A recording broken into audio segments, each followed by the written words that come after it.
Alright guys, starting this game, we're gonna be trying to climb. So this is the early season, so we're gonna be trying to climb out of like the depths of low silver. Gonna be playing Kalista. This is actually the first time I'm trying this on my personal laptop rather than my usual filming desktop. So let's see how it goes. If it's a little choppy, I do apologize. Reason why I went Kalista, just because I preferred Kalista recently. I've been having a lot of fun with the champion, and honestly, like at this elo, it doesn't really matter who I play. So I'm just gonna play whoever I have most fun with. I've also really liked the Kalista pick against Vayne because she can actually bully. She can bully the Vayne. Kalista's pretty good. Also just really good in general for solo queue actually, even though she requires synergy with her laning partner. I don't know, I think overall she provides a really good solo queue experience because you can pretty much, kind of like Vayne, if you're good with Vayne, it's a good solo queue character. Because she can kite for herself, she can easily get repositioning. Now this is what I'm talking about if you're playing safe Vayne. If you're playing like I'm the real Gosu Vayne, then that's different, but I think, oh shoot, already?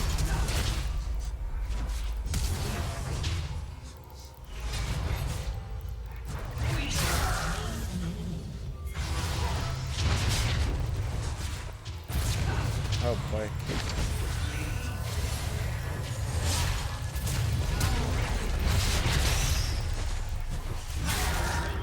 Oh boy.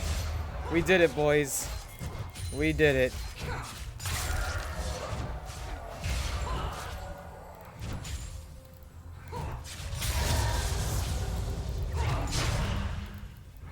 Jeez.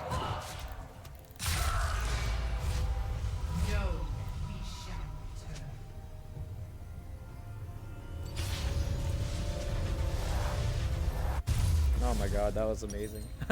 I like, honestly, I know I go silent after some of those plays and I should react better, but I'm just so like happy by what I did that I'm just like, turning that gank into a 3-for-0 swing in our team's favor is like exactly what our team needs. Especially against like a lane, like, okay, so Vayne is known for being kind of like a passive farmer character, you know, farm to late game, kind of get kills when it's necessary, but Sona covers that like early game like fallout, and also Thunderlords makes up for it. So in some ways, she's actually not as much of a risk as she used to be before the new masteries for early game. So I think like overall, like this could actually be a kill lane in their favor. And the fact that we actually dueled them out, even with that early Amumu gank, is something that will be, that's just a really good accomplishment by this Thresh and I. He did really well, he had good positioning. He basically, being a support player myself, he had, granted I would have been more in the center of the mix just because of my personal playstyle with Thresh.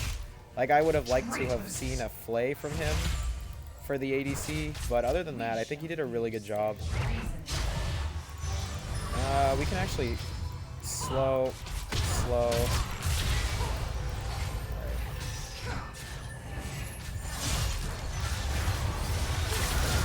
He's dead. Alright, that's kind of like I wanted to get stuff out of the blue buffs. I mean the red buff, but I mean, it came out on our favor. Actually lagging pretty hard. The video filming is making this a little laggy, but yeah, I mean it's okay. It is what it is. I'm still doing okay, so that's all that matters. I might actually have to turn off the camera late game if I have to jump around with all this lag, but it's all good. I mean, it's not really laggy, it's just like kind of like choppy. The FPS is not high in this game at all. Yeah, I think I'm off. Yeah, it says I'm operating at like a 20, 28. Yeah. So that's not good for filming, but it's the risk. I kind of understood going in that it was going to be like this.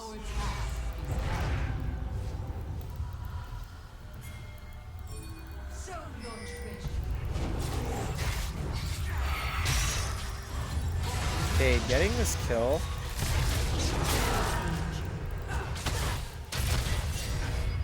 Getting the kill on their jungler is so crucial, especially in solo queue where junglers can really just manipulate the map.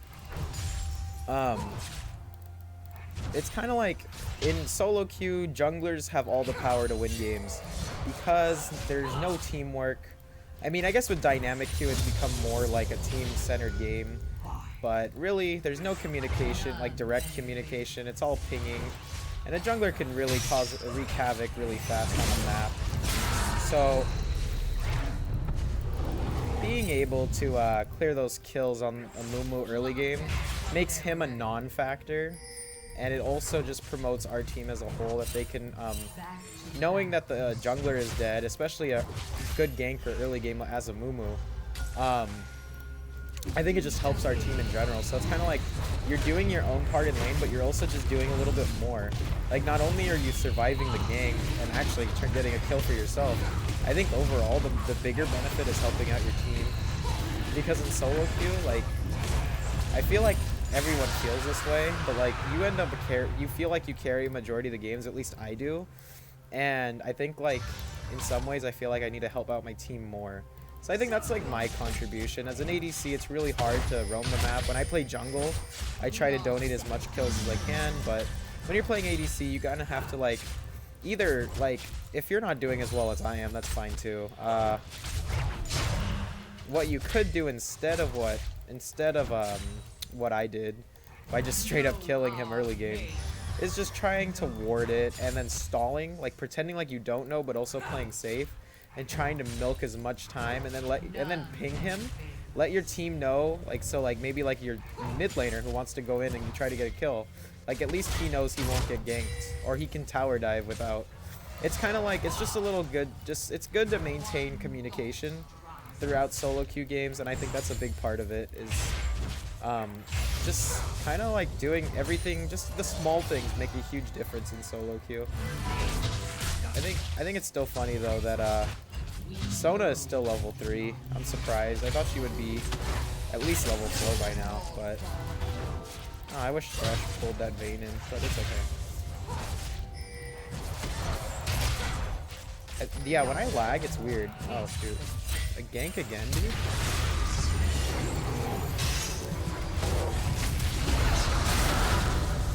I just don't know why he keeps ganking, to be honest. Like, he's already lost his lane, or their lane for them. Like, if you look at it, Vayne's only died once.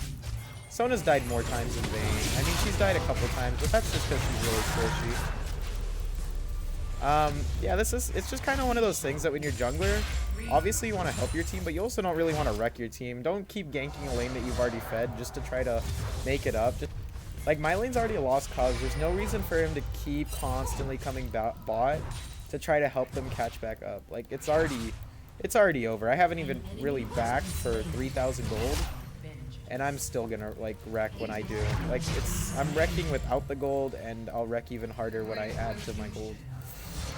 So I think like it really doesn't matter. You need to in this situation, the best thing for Amumu to do would actually be to be ganking our Hecarim, because our Hecarim's 0-1. See, if I was the Amumu in this situation, because I do play a lot of Amumu, you need to gank the solo lanes, because Amumu has a really good gap closer and really good gank potential for solo laners. He actually is one of the best mid lane gankers in the game, because unlike most junglers who have to take a while to actually gap close, and by the time, unless the mid laner is pushed up, they usually have to give up the kill. They can't get the kill on the mid, because they just end up like retreating. Hold up. Because they're just going to end up retreating to tower and or flashing safely. He has the long range stun gap closer, and he just can convert either a really big flash for their laner, which is like a loss, but then that means you gank again and you get and like they won't have flash. Within 5 minutes you have a time window to gank.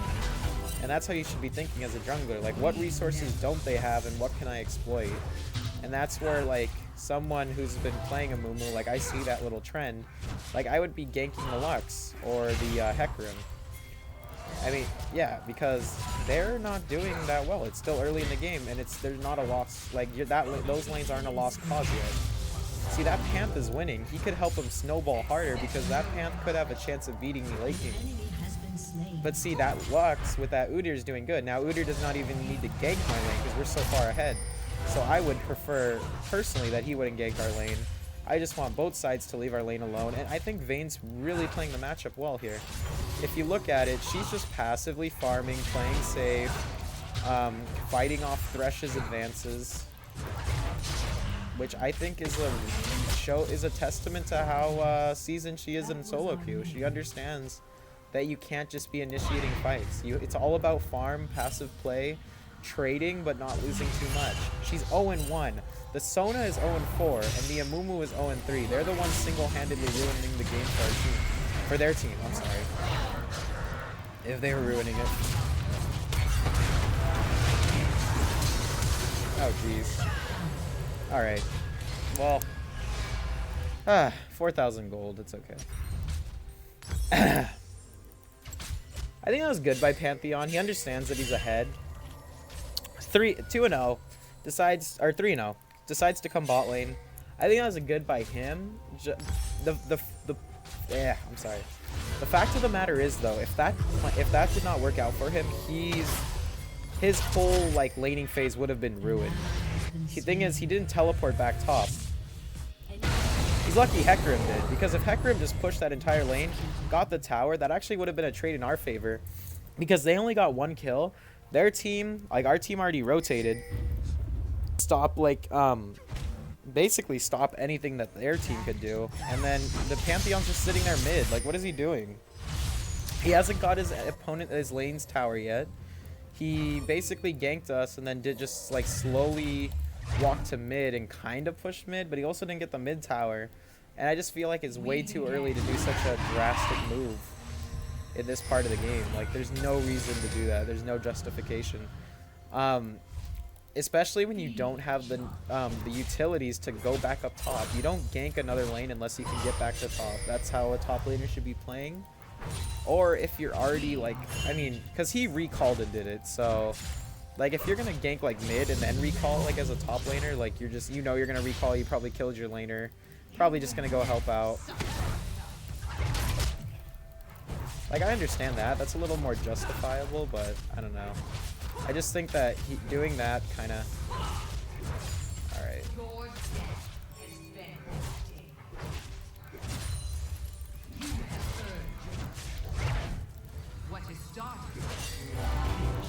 Oh no.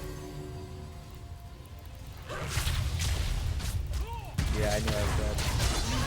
Alright.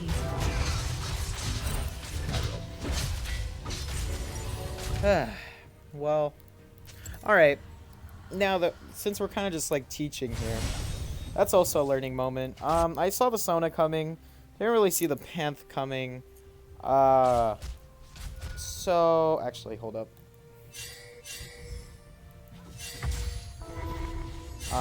It's also good as a teammate to just warn your team about that kind of stuff. I tried, but she couldn't get away because she's Lux. I mean, she's slow. Yeah, it's kind of like, it's just one of those things. You don't want to play selfish in a solo queue format. If you play selfish, you're never gonna win. If you take all the kills and not help your team, they're not gonna win like lane. As a jungler, if you take every single kill, you're not gonna probably end up carrying like that game because your team will be behind. If you don't tell your team about pings and then complain about them feeding, like who is that really helping? No one. You're ending up with their fed laner, and they ended up dying and couldn't like make anything of it. I think it's like, you may not be like the leader in your said solo queue game, but I think you also have to take a little bit upon yourself and try to help out your team. Leadership-esque. There we go. I think the best, being a jungler, you have to be a very leading kind of role. You have to be communicating with your team, stick to make a plan and then stick to it. It matters. You can't just like be telling them you're gonna gank their lane and then not. shoot, I thought you guys were behind me.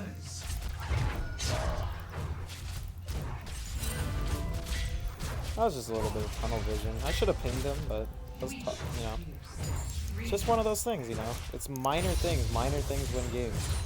If I told him to back off, maybe he wouldn't have died. It's just one of those things that, like, what could have been? He maybe couldn't have died, and he maybe could have got this tower with him. Maybe we could have rotated. It's a what if. Like, once you make one mistake, everything after it is a what if. So don't let it come to that point. Try to just do more than you think you need to do. Help yourself plus another person. And once you get good at helping one person, then start helping your entire team.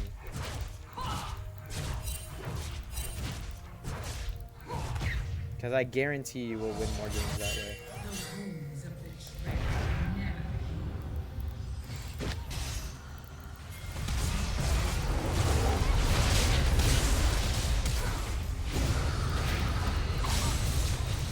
Well, I'm going for a Mumu here.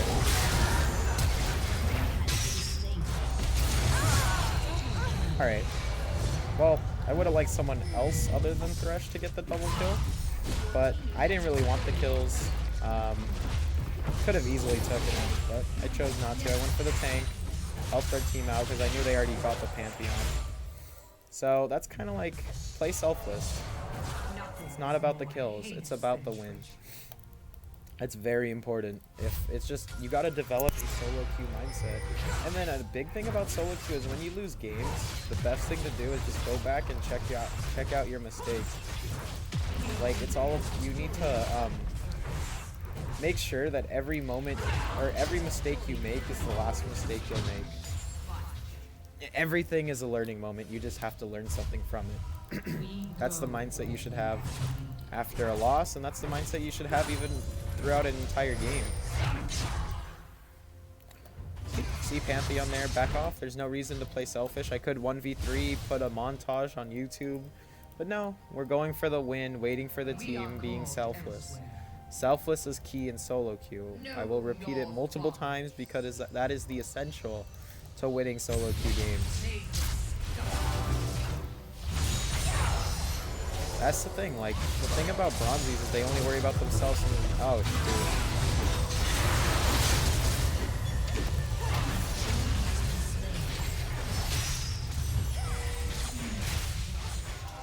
Okay.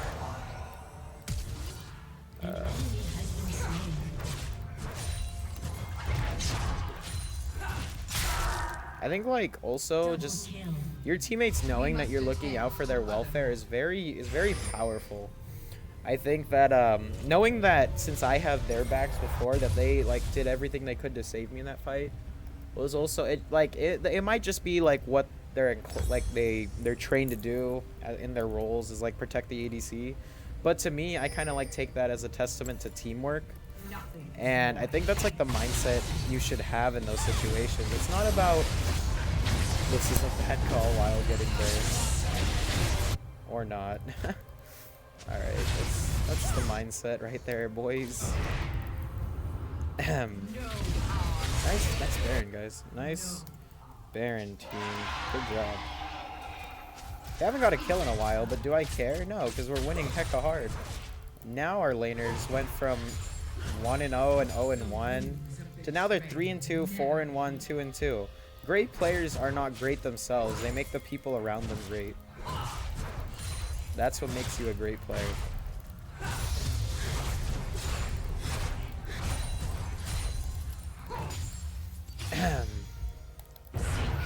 I think like, oh shoot. Oh boy. I do have to admit though, the FPS on this game is really choppy, and I do apologize. But I think like the message itself is just so powerful that like I feel like it just needs to be passed on. Like when I first started League of Legends, it was a much different. Does he have sated? Okay, no, he has Green Blade. Okay, I didn't want to take sated stacks if he still needed sated. That would have been bad teamwork.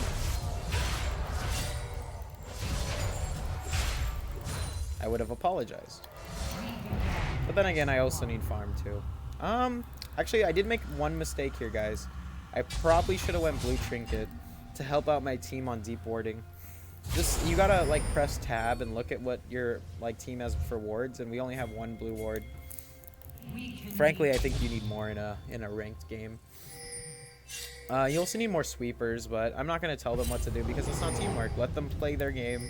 You focus on you, but just help them out. You know, you don't want to tell them what to do because then you're just like bossing them around. That doesn't contribute to a good ranked experience. I'm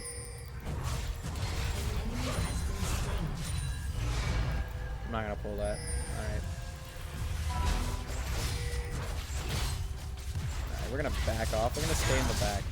The reason why is because this is where you, like in team fights as an ADC, you kind of have to think about yourself a little bit. You don't want to die. You got to understand that you're important to the team, and you got to understand that your team needs you. So you help your team by helping yourself. I know I talked about being selfless, but there's also being smart, and you just don't want to be in the front lines getting a tower against 4 or 5 of their team, or 4 of their team, because 1 was dead. 4 of their team members just standing there. I'm gonna tell them to back off, mostly because we don't have Thresh, and yeah, their whole team is probably gonna be there, so I think that's just a back off situation. Meanwhile, I'm gonna be getting vision in the river. I consider Scuttle a big objective. I think that's why it gets extra Devour stacks, just because it is kind of an important thing in the jungle. It's not as much as Dragon, obviously, and it's not as much as Rift Herald or Baron, but I don't think you get stacks for Baron. Excuse me. But it is an objective, and it's something you need to get. Yeah, that's not a good play. I think, yeah, I don't need to farm anymore. I mean, I'm farming pretty well. I could be farming better, but the thing is I wanted to roam with my team and help them out. So that's why I'm not farming at like a really high rate like I usually do. If I'm falling behind, it's farm, farm, farm, stall, farm, farm, farm. Because you are being a burden to your team if you're not fed. If you're not fed, that means 1, you either didn't CS well, or 1, you didn't CS well. Kills are not mandatory to win games. Farm is mandatory. I've never seen someone win a game without a good amount of farm. You need to farm. It's an essential. You may win a couple games without farming, but you're not going to win a high multitude of games. You're not going to carry the ladder if you don't farm. You don't have to be good at last hitting. That's a mechanic. But you need to be good at finding opportunities to get free income. These last hitting minions, when you have items, obviously is way easier, but last hitting minions is an economic source of power.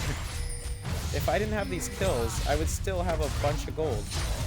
Like, the only person who's out CSing me this entire game is Lux. That's, or no, I'm out CSing her. Shoot. She was out CSing me until I picked up a couple CS.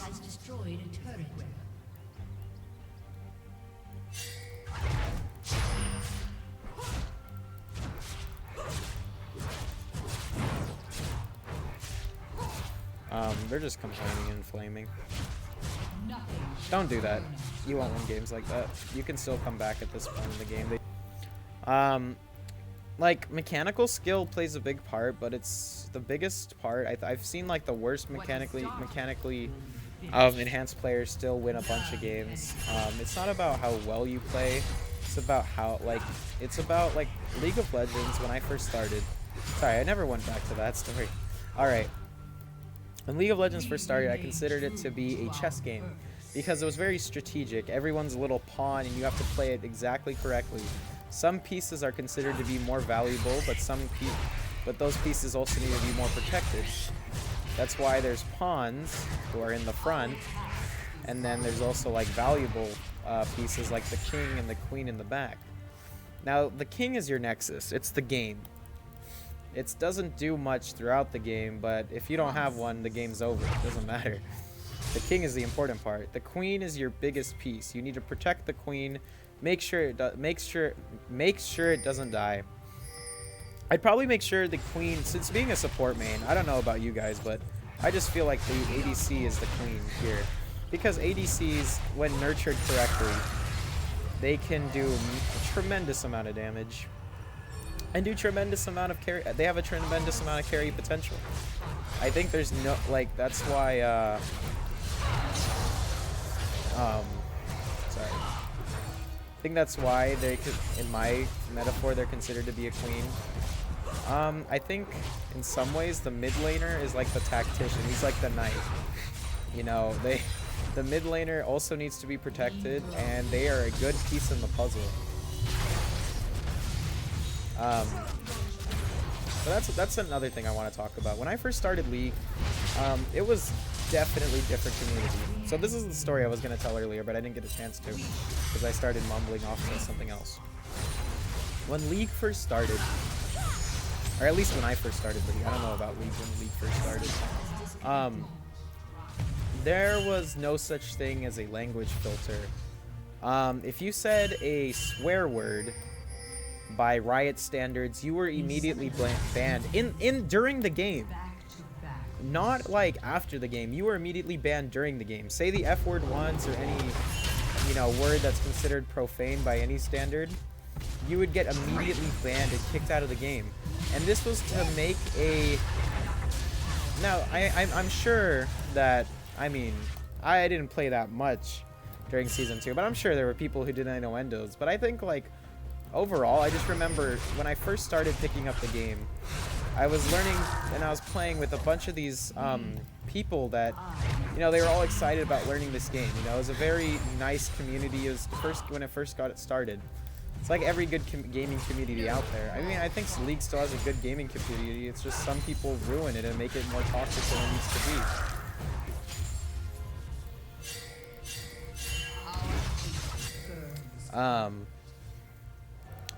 So, because of that, I think that the community overall suffers by a toxic community, and I just wish it went back to a previous time where, you know, swearing and just constantly mistreating your team, you know, was really punished by the tribunal. The tribunal used to be a lot more strict than it is today. Now you can pretty much get away with a slap on the wrist and a little bit of a warning. But before, it was pretty serious. They took away your account for like a week or a day, and then the second offense I think was about 2 days, and then it got to like 5 days, and then a week, and then 2 weeks. It escalated pretty quickly, not 20 minutes before your game starts. That's, I think, like over time, when League started to become a real moneymaker, they realized that that would just lead to frustration and a lot of people quitting. So I think they kind of loosened up on the rules, but it's really sad to see it like evolve into what it has. I think, like, although it allows more money in a bigger community, it doesn't give a quality community, and I wish that I feel like League of Legends has the potential to be a great game for all types of people. It's just everyone needs to understand the rules of playing a game online, and that every age is playing and every type of person is playing. The things you say online still have an effect. People still take it as serious as if you were saying it to their face. And another thing is, if you're sarcastic, people can't tell on a keyboard, unless it's really thick, because it's the clear language of sarcasm is hard to tell on the internet. Reading a couple words is impossible. By the way, what is... No, dear. Baby. Alright, this is where we're about to win a fight. I want you to see the teamwork here. Now I don't really care if I get the kills.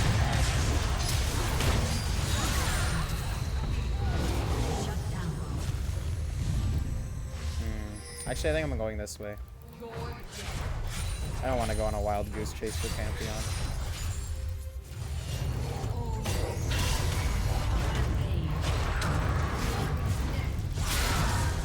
Oh jeez, the lag. Oh well. Well, you see how we won that fight. We played safe. We played smart. I flashed into ulti my Thresh just in case he was in danger of dying. He decided to go back in, and I just wanted to know that I had his back in that fight. And see, this is what I'm talking about. Free low, guys. Easy game, easy life. 10-2-8. pretty good score. A couple of mistakes along the way, but overall, this is a low elo game, so I don't expect too bad of a score. GG, guys. I hope you enjoyed the Rift. I hope you enjoyed my insight. And I just hope that overall we can make a total change to the community as a whole. I think I definitely want to see the glory days of, well, at least what I think the glory days of League, where everyone was so excited to explore the Rift, and basically everyone held themselves to a higher honor than what they do now. And it's really a shame that it's come to this. But until then, guys, I hope you enjoyed watching the video. I hope you subscribe, like, and comment. Surprisingly, I actually don't care that much about the subscribing and liking. I care more about the comments. I want to hear feedback, whether it be negative, positive, neutral, or suggestions. I read them all. So I hope you guys just post in the comment section, and I usually tend to respond back to them if I feel like they're a good source of comments. Anyway, I want to end my video here, and I apologize for the lag, but other than that, I hope you guys enjoyed the insight I provided. And yeah, it was a great game. Well, that was a fabulous game. I hope you guys enjoyed the commentary. I'd be willing to do this again. I thought it was really fun to just play like a full game commentary, teach a little more about what I know from League, pass it on to you guys. I think it's sad, but I think I might have to be moving on soon. So these are kind of like my last few days of League, and I hope I can share with you guys what I can before I end up departing to other greater things. Yeah, I do apologize for the sound system. Like I said, this was my first time using the laptop. So I did have problems with making sure the sound quality was at its best. The mic seemed to be lower than the game volume. Funny thing was, the game volume was really quiet. I think I just messed up on my ratios for mic since I just don't have the settings preset already. So I think we'll be working on that in the future, and maybe do some more of these. Please, like I said, leave them in the comment section. I really want to make more of these videos. If you guys don't like it, though, then I won't post it again, but I really hope you do because it was really fun. And if not, I'll just post it for myself. Anyway, guys, I hope you enjoyed this video, and I am out. Peace.